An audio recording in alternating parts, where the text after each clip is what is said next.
Welcome to Late Night Couch Talk with Carson and Ciaran. Tonight's topic, our future president, Hilary Clinton.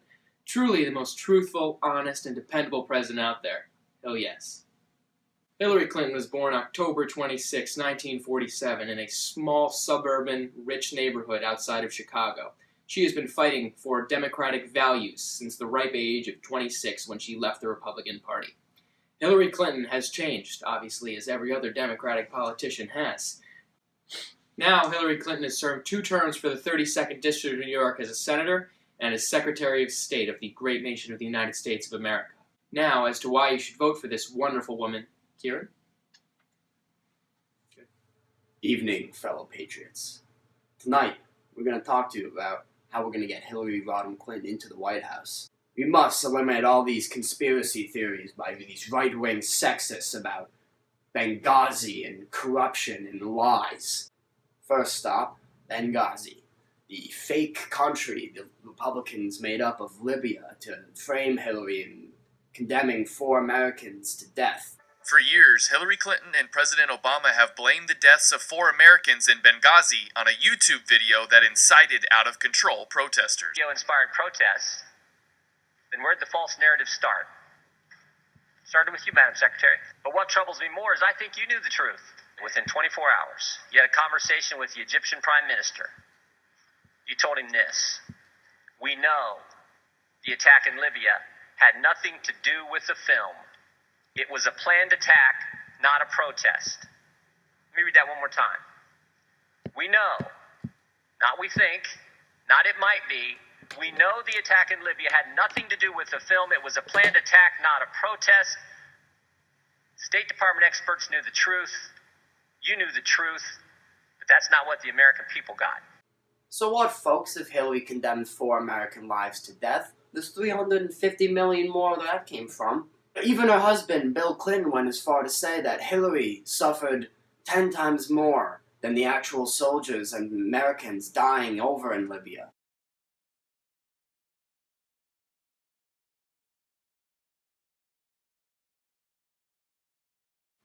Alright, folks, moving on from Benghazi. There's many other instances where people have been calling Hillary a liar or an idiot.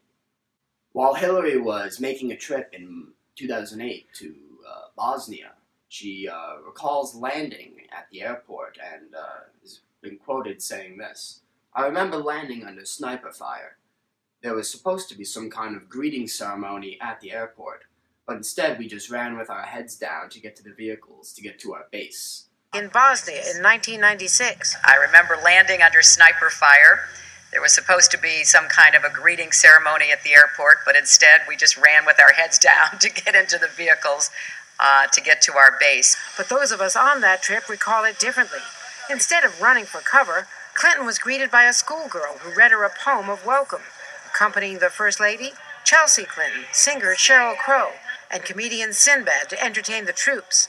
Although Clinton's C-17 did make a corkscrew landing, standard for a battle zone.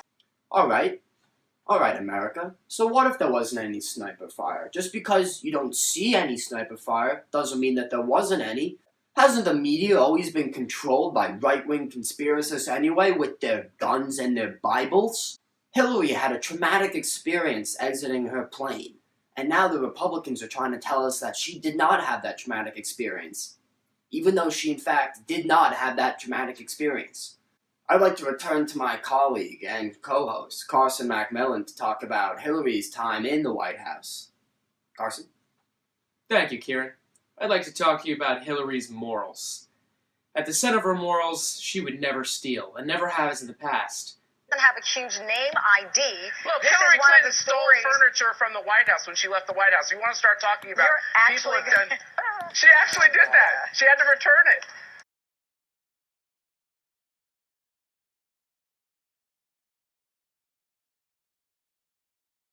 Alright, stole a few tables, maybe a few lawn chairs. Who cares? No big deal. A 17-year-old boy in Brewster, New York can try and steal a $550 generator and get 40 hours of community service and 6 months ACD for doing so. But, she didn't get anything, so that only proves our point. She deserves to be president of the free world. Now let's talk about Lady Hillary's competition. Bernard Sanders. I mean, this guy calls himself a progressive, a liberal. Such a fake. See, he's been saying that he's been fighting for health care reform since '93. That was Hilary Clinton. We're going to pull together and stand up against those powerful forces. And I always get a little chuckle when I hear my opponent talking about doing it. Well, I don't know where he was when I was trying to get health care in '93 and '94. Very grateful for the leadership that many people are giving to this great reform effort. And I'm grateful that Congressman Sanders would join us today from Vermont. Like, just because he was there doesn't mean he was supporting it. Maybe they needed some extras for the background. It's not like she, wrote him a letter or thanked him for it or anything.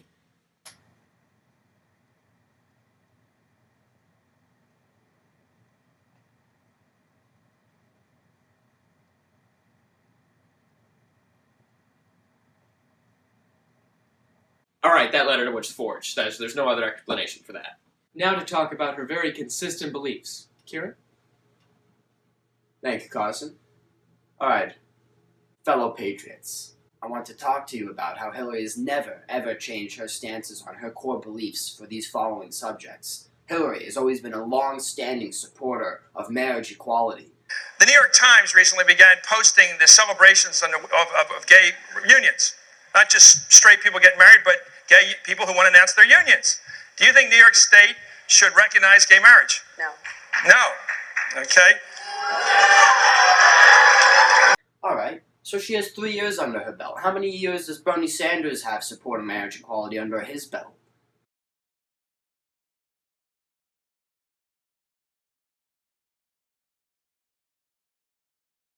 So what? People change, people evolve. How else is she supposed to get the vote if she doesn't change her views?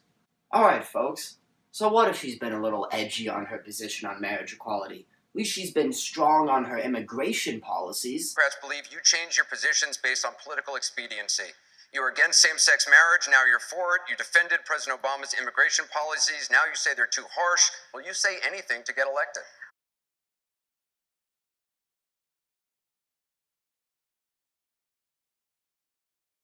Alright, folks, so what if she once called immigrants super predators? I mean, it's people can take offense to different things, and it was more of on the lines of, at the time, she unfortunately believed that most immigrants who happen to be of Spanish heritage are disgusting. Alright, patriots. Moving on from immigration. At least Hillary's always been against these disgusting and horrific Republican-started wars over in Iraq. This is a very difficult vote. This is probably the hardest decision I've ever had to make. Any vote that might lead to war should be hard, but I cast it with conviction. So what if she has continuously supported Republican beliefs?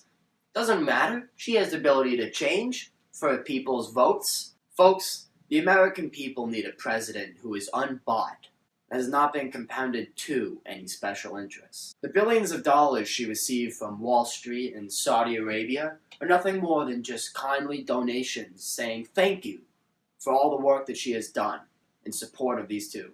I mean, come on. I mean, who wouldn't want to give Hilary Clinton billions of dollars for no reason? Alright, folks, now that we have covered most of the false conspiracies imposed by Republican sexists, I now invite my colleague and co-host, Carson Macmillan, over here to talk to you, the American people, about Hillary's supposedly email scandals. Carson? Folks, patriots, Americans, we want to talk to you tonight about the looming accusations of Hillary Clinton's email scandals.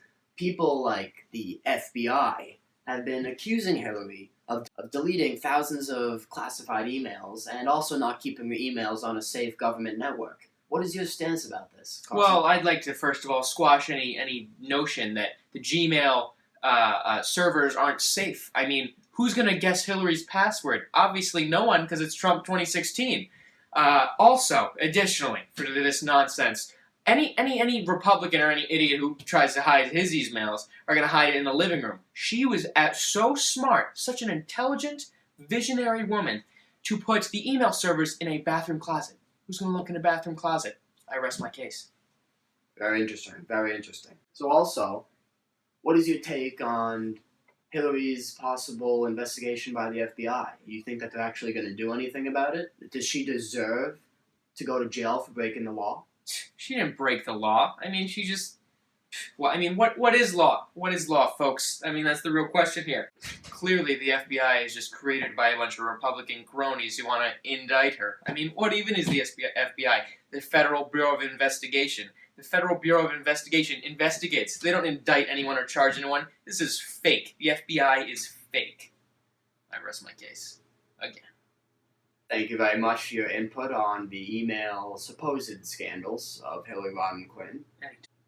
If you want someone who is honest, trustworthy, dependable in the White House, who deserves to be there, who is not compounded by any special interest groups, and who will really serve the American people. Folks, you want someone who will make America great again. Donald J. Trump for President of the United States. All right, thank you very much, Carson. It's been a pleasure hosting the show with you this week. Absolutely. Folks, we will see you next week. God bless.